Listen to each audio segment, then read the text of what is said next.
దాన్ని ఎట్లా, how could you adapt yourself to that character? ఒక అమ్మాయిని ప్రేమించడం వేరు, knowing fully well that you are loving a devil, ఆ ఫీలింగ్ వేరు కదా.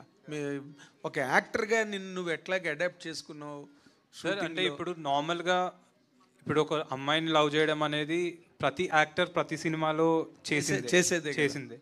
సో నేను ఫస్ట్ ఏం చేయాలి అనుకున్నప్పుడు నేను కొన్ని హారర్ ఫిల్మ్స్ చూశాను, Korean love story horror dramas చూసినప్పుడు వాటి మేకింగ్స్ చూశాను. నేను మేకింగ్స్ చూసినప్పుడు ద వే దట్ యాక్టర్ ఎలా ఓన్ చేసుకున్నాడు అంటే హీ ఫెల్ట్ ఆమె దయ్యం కాదు అసలు, మీకు ఆడియన్కి ఆమె దయ్యం, బట్ నా క్యారెక్టర్కి ఆమె ఒక సోల్, ఆమె నా లవ్ ఆమె.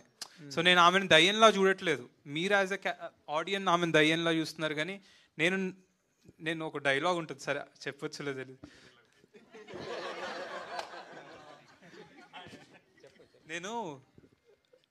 మనం నార్మల్గా మీ ఇంటికి వెళ్తే మీ వైఫ్ని తిన్నావా బాగున్నావా అని అడుగుతాం, అంటే ఎలా ఉన్నావు ఆల్ గుడ్ ఈవినింగ్ వెళ్ళాం.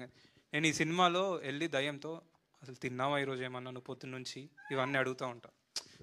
So I forgot she is a ghost, I'm loving a truly, ఆమె గురించి తెలుసుకోవాలని.